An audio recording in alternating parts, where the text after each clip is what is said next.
प्रिय छात्रों, नमस्कार। सीबीएसई की परीक्षा में कक्षा 10 में एक प्रश्न बड़ा ही महत्वपूर्ण 4 अंक का आता है, मुहावरे।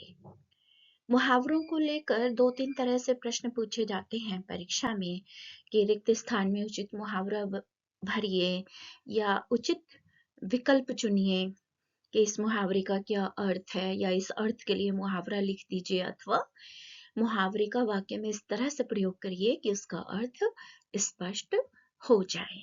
आज का हमारा विषय यही है, हिंदी मुहावरे रंगीन भाषा की जान। रंगीन भाषा अर्थात सुंदर, सरल, सहज होने के साथ साथ सशक्त भाषा, प्रभावशाली भाषा। वह कौन सी चीज है जो बना देती है? जी हाँ, वह है मुहावरे और लोकोक्ति का अपनी भाषा में प्रयोग करना। तो आज हम सीखेंगे कि भाषा को जीवंत, रोचक, प्रभावशाली मुहावरों से कैसे बनाते हैं।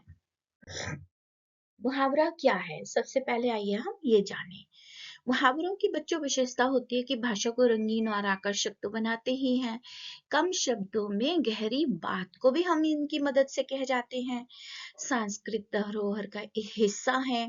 वैदिक काल से ही हमारी भाषा में वाग्धारा के नाम से ये प्रचलित है और जब मुस्लिम अरबी फारसी संस्कृति हमारे देश में लेकर आए तो वो मुहावरा एक बोलने की, लिखने की एक विशिष्ट शैली, विशिष्ट अंदाज लेकर आए। यानी कि बोलने का अभ्यास जिसका बहुत ज्यादा हो, वही उर्दू में मुहावरा बन गया। तो मुहावरे भाषा के विशेष वाक्यांश हैं जो हमारी बातचीत को जीवंत, प्रभावशाली, विशिष्ट बना देते हैं। इनका कोई अपना एक शाब्दिक अर्थ नहीं होता, ये फ्रेज है, वाक्यांश है, इडियम्स है ना। सांकेतिक अर्थ इनमें छिपा होता है। अब जानते हैं कि मुहावरे और लोकोक्ति में अंतर क्या है। तो मुहावरा क्या है? अरबी भाषा का शब्द है, इसका शाब्दिक अर्थ है अभ्यास। हिंदी में यह शब्द रूढ़ किसके लिए हो गया है? लक्षणा या व्यंजना द्वारा एक ऐसा सिद्ध वाक्यांश जो अपना एक विशिष्ट अर्थ वाक्य में दे। पूरा अर्थ नहीं देता, वाक्य में विशिष्ट अर्थ देता है और जिसके साथ क्रिया वाक्य के अनुसार बदल के लगती है। भारतीय साहित्य में वैदिक काल से इसे वाग्धारा के नाम से जाना जाता है। अब प्रोवर्ब्स क्या है? यानी कि लोकोक्तियां। ये जो लोकोक्तियां हैं, इसमें 2 शब्द हैं, लोक जमा उक्ति। यानी कि किसी क्षेत्र विशेष में हुई विशेष घटना पर प्रबुद्ध जन के द्वारा कहा गया कथन या कोट। समाज में ये बहुत खास स्थान रखती हैं अपनी बात को प्रभावशाली कहने के लिए। जो व्यक्ति इनका इस्तेमाल करता है, समझा जाता है कि भाई उसकी तो भाषा पे बड़ी पकड़ है ना। तो लोकोक्ति पूर्ण वाक्य, अब दोनों में अंतर क्या है कि मुहावरा वाक्यांश है, लोकोक्ति पूर्ण वाक्य है। मुहावरे क्रिया के अनुसार बदलते हैं, लोकोक्ति नहीं बदलती, ये संपूर्ण है अपने आप में। और ये मुहावरे वाक्य के बीच में प्रयुक्त होते हैं ज्यादातर, और लोकोक्तियां वाक्य का अंश है, ज्यादातर अंत में प्रयुक्त होती हैं या शुरू में। ये हमें स्थिरता भाषा में और शिक्षा देती हैं। ठीक है। शरीर के अंगों पर आधारित मुहावरे, जैसे कान ही ले लीजिए। कान संबंधी मुहावरे को आपने बहुत सुने होंगे। वह तो बड़ा कान काटता है ना। कान में तेल डाल ले, कान भरना। मेरी सहेली हमेशा कान भरती रहती है। अरे वह अध्यापिका है लेकिन कान की कच्ची है, किसी की भी बातों पर भरोसा कर लेती है और वह तो अपने साथी के खिलाफ ही कान भरती रहती है, प्रिंसिपल के। कान पकड़ना यानी कि गलती स्वीकार करना, बुरे काम को ना करने के लिए तौबा करना, है ना। कान पर जू ना रेंगना यानी कुछ असर ना होना, परवाह ना करना। कान खाना यानी कि बहुत बोलना। हाथ पैर फूलना, हाथ पैरों पे भी बने हुए हैं, यानी कि हाथ पैर फूलना, घबरा जाना, डरना। हाथ पैर मारना, प्रयास करना, अपने पैरों पे खड़े होना, आत्मनिर्भर होना, सेल्फ डिपेंड होना। हाथ पैर बांधना, असमर्थ बनाना। हाथ मलना, पछताना। दोनों हाथों में लड्डू होना, दोहरा लाभ होना। हाथ धो के पीछे पड़ना, बहुत परेशान करना। हाथ को हाथ ना सूझना यानी कि बहुत अंधेरा होना। अब देखिए मैं आपके लिए चित्र लाई हूँ, जरा पहचानो पहला मुहावरा कौन सा है। जी, खुदा पहाड़ निकली चूहा, एक और एक 11 होते हैं, यानी कि एकता में ही ताकत है। आप पहचानिए। हम्म पहला है भैंस के आगे बीन बजाना, यानी मूर्ख को उपदेश देना बेकार है, उसको कुछ समझ ही नहीं आएगा। फिर ये खुदा पहाड़ निकली चूहा, बहुत बड़ा प्रयास करना, बहुत ज्यादा और थोड़ा सा ही उसका लाभ मिलना। फिर आ बैल मुझे मार, मैंने जानबूझ के मुसीबत मोल लेना, लाल पीला होना, आग उगलना, यानी कि बहुत ज्यादा क्रोधित होना। अब जिसकी लाठी उसकी भैंस, ताकतवर की ही जीत होती है ना। थाली का बैंगन होना, यानी कि कोई स्टैंड ना लेता हो, एक मत ना रखे, कभी इधर कभी उधर डावाडोल हो। चार चांद लगाना, यानी कि शोभा बढ़ा देना। भारतीय सैनिक पाकिस्तानियों को ईंट का जवाब पत्थर से देना जानते हैं, समझे, यानी कि कड़क उत्तर देना। जले पर नमक छिड़कना, भाई परेशान को और परेशान मत करो, जले पे नमक मत छिड़को। अपने पैरों पे कुल्हाड़ी मारना, अपना नुकसान खुद ही कर लेना। अब काला अक्षर भैंस बराबर, यानी कि निरक्षर होना। भैंस को लेके कितने मुहावरे हैं ना। गई भैंस पानी में, यानी कि काम बिगड़ जाना। गुड़ गोबर होना, जिसकी लाठी उसकी भैंस, भैंस के आगे बीन बजाना। एड़ी चोटी का जोड़ लगाना, एड़ी है चोटी है, याद आया, यानी कि खूब परिश्रम करना, पूरा जोड़ लगा देना। बंदर क्या जाने अदरक का स्वाद, अयोग्य व्यक्ति को गुणों की पहचान नहीं होती। अब ये देखिए चित्र देखकर मुहावरे लिखिए। जैसी माँ वैसी बेटी, भीगी बिल्ली होना, डर जाना और अंगूठा दिखाना, इनकार करना, छक्के छुड़ाना। विराट कोहली ने दुश्मन की टीम के छक्के छुड़ा दिए, हरा दिया बुरी तरह से। अब कुछ और मुहावरे देखिए। आंख का तारा, यानी कि बहुत प्यारा होना, राज अपने माता पिता की आंख का तारा है। ऊंट के मुंह में जीरा, है ना, क्या अर्थ हुआ, बहुत कम मात्रा होना किसी चीज की और उसको चाहने वाले बहुत हों, यानी कि आवश्यकता के मुकाबले में उपयोग ज्यादा होना। इतने बड़े परिवार के लिए यह खाना तो ऊंट के मुंह में जीरे के समान है। जब कोई चीज किसी की आवश्यकता की तुलना में बहुत कम हो, तब वहां यह मुहावरा इस्तेमाल हम करते हैं। नाक कटना, शर्मिंदा होना, सार्वजनिक रूप से अपमानित होना, परीक्षा में असफल होने से उसकी नाक कट गई। दाल में कुछ काला है, संदेह होने का संकेत, यानी कि कुछ गड़बड़ होना। वह अचानक इतना मीठा बोल रहा है, लगता है कुछ दाल में काला है। हाथ कंगन को आरसी किया, पढ़े लिखे को फारसी किया, है ना। तो इसका अर्थ है कि जो चीज सामने हो, प्रत्यक्ष हो, उसको प्रमाण की जरूरत नहीं होती। तुम्हारी मेहनत के नतीजे सामने हैं। हाथ कंगन को आरसी किया, यह मुहावरा तब उपयोग होता है जब कोई बात इतनी स्पष्ट हो कि उसे सिद्ध करने की आवश्यकता ना हो। जैसे हाथ में कंगन पहना हो तो दर्पण देखने की क्या जरूरत है। सांप भी मर जाए और लाठी भी ना टूटे, यानी कि चतुराई का प्रतीक। उसने ऐसी योजना बनाई कि सांप भी मर गया और लाठी भी नहीं टूटी, है ना, कि बिना किसी नुकसान के कठिन काम को हल कर देना। दूध का दूध, पानी का पानी होना, सच्चाई स्पष्ट रूप से सामने आना, न्याय होना, है ना, सही गलत का विभाजन हो जाना। जब जांच पूरी हुई तो दूध का दूध और पानी का पानी हो गया।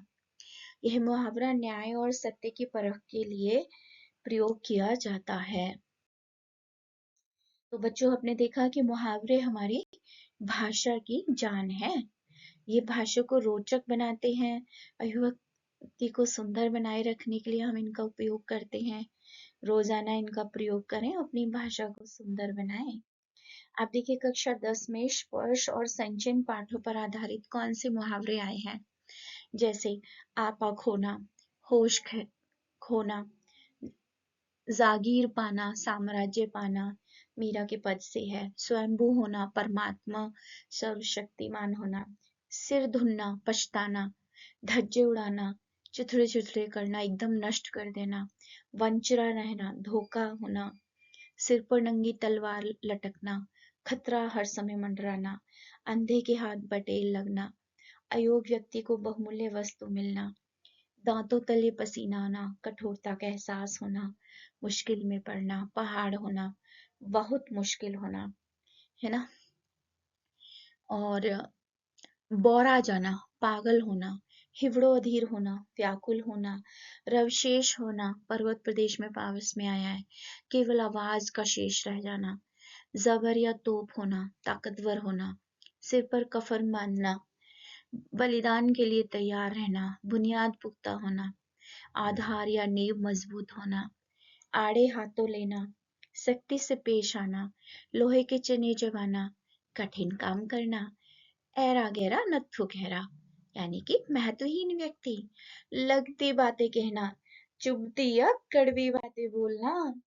अगला है आंखें फोड़ना, यानी कि दिन रात पढ़ना, प्राण सूखना, भयभीत होना, छोटा मुंह बड़ी बात, हैसियत से बढ़ चढ़ कर बोलना, अमल करना, पालन करना, घाव पर नमक छिड़कना, दुखी को और दुखी करना, सूखी बाण चलाना, चुभती हुई व्यंग्यपूर्ण बातें कहना, मुंह चुराना, किसी चीज से बचना या दूर होना, गिरह बांधना, गांठ बांधना या पक्का संकल्प लेना, एक चुल्लू पानी देना, थोड़ी सी भी सहायता, आटे दाल का भाव पता चलना, सच्चाई का पता चलना, पापड़ बेलना, मुसीबतों का सामना करना, हेकड़ी जताना, अभिमान या घमंड करना, तीर मारना, महान काम करना, टूट पड़ना, हमला करना, तलवार खींचना, आक्रमण के लिए तैयार होना, घोंघा होना, मूर्ख होना, दबे पाना आना, चुपचाप आना, फजीयत करना,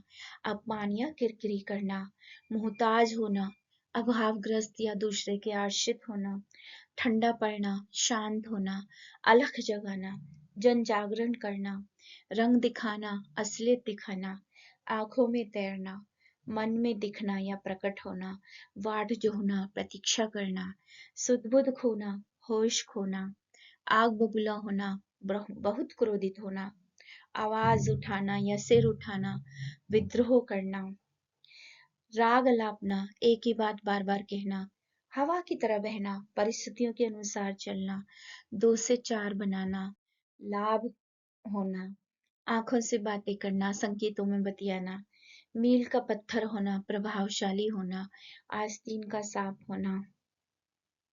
आस्तीन का सांप देखिए चित्र भी है ना, कि जो अपने ही धोखा देते हैं।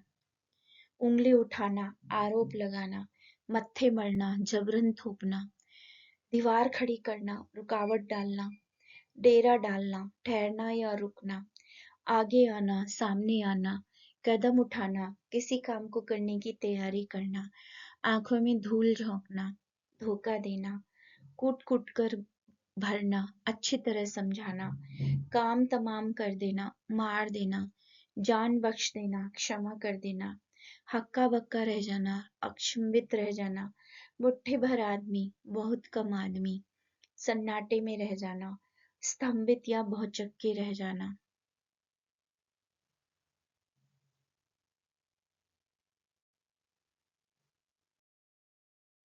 संचयन के मुहावरे देखे, अपना अपना मोर्चा संभालना, अपनी जिम्मेदारी निभाना, फल्ला फूलना, यानी कि बहुत संपन्न होना, चंपत हो जाना, भाग जाना, आसमान से जमीन पर गिरना, उच्च पद से निम्न पद पे आना, ऊंचे से नीचे पे आना, टोह में रहना, खोज में रहना या जानकारी लेने के प्रयास में रहना, तितर बितर होना, बिखरना, तूती बोलना, प्रभाव होना, दूध की मक्खी होना, महत्वहीन होना, बेकार होना, पांव पसारना, फैलना, फूटी आंख न सुहाना, बिल्कुल पसंद न करना, भनक तक न लगने देना, पता न चलने देना, मझधार में फंसना, परेशानी में फंसना, मोहभंग होना, सच्चाई पता लगने पर मन बदलना, कान खड़े होना, सतर्क होना, रंग चढ़ना, असर होना, सिर्फ आंखों पर बिठाना, अत्यधिक सम्मान करना, खाल खींचना, बहुत पीटना, चमड़ी उधेड़ना, बहुत मारना, चेहरा मुरझाना, उदास होना, दिन गिनना, समय बिताना, तरस खाना, दया खाना, तार तार होना, बुरी तरह फट जाना, आसमान सिर पर उठाना, बहुत शोर करना, एक टांग पर खड़े होना, बहुत श्रम करना, गीली मिट्टी का लौंदा होना यानी कि बहुत भोला भाला सीधा होना, चकरा जाना, समझ ना आना, जुबान की नोक पर उठाना, कामों में दोष निकालना, प्यास बुझाना, इच्छा पूर्ति होना, होश ठिकाने आना, सच्चाई का पता चलना, लाली दौड़ना, शर्मा जाना, सिर पर खड़े होना, पास में खड़े होकर निगरानी करना, आकाश से बातें करना, बहुत ऊंचा होना, अगर मगर करना यानी कि बहाने बनाना। अब देखिए इन मुहावरों के वाक्य बनाना, जैसे आंखें चुराना। जब से गोपी मुझसे रुपए उधार लेके गया है तब से वह आंखें चुराने लगा है। आसमान में उड़ना, चुनाव के समय नेताजी आसमान में उड़ने लगते हैं, है ना। या कोई चुनाव में जीत जाए, या फिर ये देखिए जो लिखा है सामने, चुनाव के काम के लिए नेताजी राममोहन ने जब से सुरेश को अपने साथ रखा है तब से वह आसमान में उड़ने लगा है। आग बबूला होना, मिठाई वाले ने जब सिपाही से मिठाई का दाम मांगा तो वह आग बबूला हो गया। आगे पीछे फिरना, अपना काम करवाने के लिए लोग नेताओं के आगे पीछे फिरते रहते हैं। हाथ फैलाना, बेरोजगार होने के बाद भी वह किसी के आगे हाथ नहीं फैलाता है।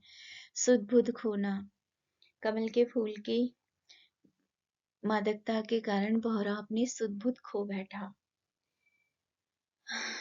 आगे देखिए, श्री गणेश करना, शुरुआत करना, परीक्षा फल घोषित हुआ तो रुपेश ने नई कक्षा की पढ़ाई का श्री गणेश किया। अब आइए देखिए कुछ मुहावरे रिक्त स्थानों में भरने हैं आपको। सारी सच्चाई जाने बिना किसी पर ठीक नहीं, उंगली उठाई, उंगली उठाना ठीक नहीं। तांत्रिक ने महिला को इतना सम्मोहित कर दिया कि वह अपनी डैश खो बैठी। क्या आया? सुध बुध खो बैठी। शिकारी के जाल में फंसा हिरन छूट जाने का कारण वह क्या रह गया? हाथ मलता रह गया। सेना के जवानों द्वारा खुद को घिरा देखकर आतंकवादियों ने हथियार डाल दिए। पहले तो चोर निर्दोष होने का दावा करता रहा, पर जज ने जब उससे घुमा फिरा कर सवाल पूछे तो वह बगले झांकने लगा। अब ये बड़े इंटरेस्टिंग सवाल है कि यहाँ वाक्य में बच्चों अर्थ प्रयोग हुआ है। अब रेखांकित अर्थ की जगह आपको मुहावरा लगाना है।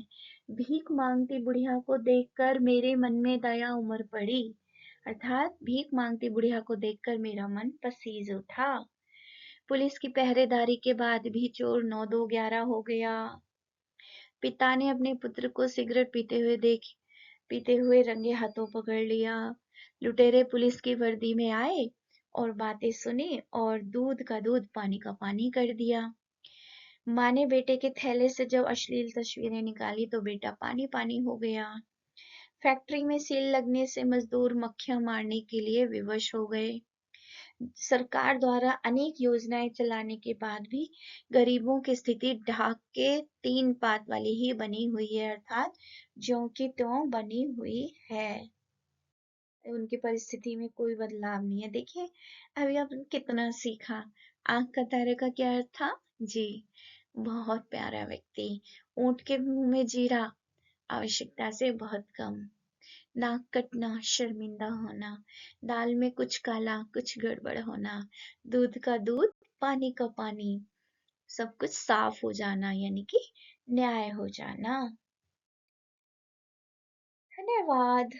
इसी तरह साहित्य और व्याकरण के पाठों के लिए देखते रहिए मेरा वीणावादिनी हिंदी चैनल। और दोस्तों पसंद आए तो शेयर, लाइक, कमेंट करना ना भूलें। मेरा चैनल सब्सक्राइब करें। आपका सहयोग मेरे लिए बहुमूल्य है, कीमती है। आभार।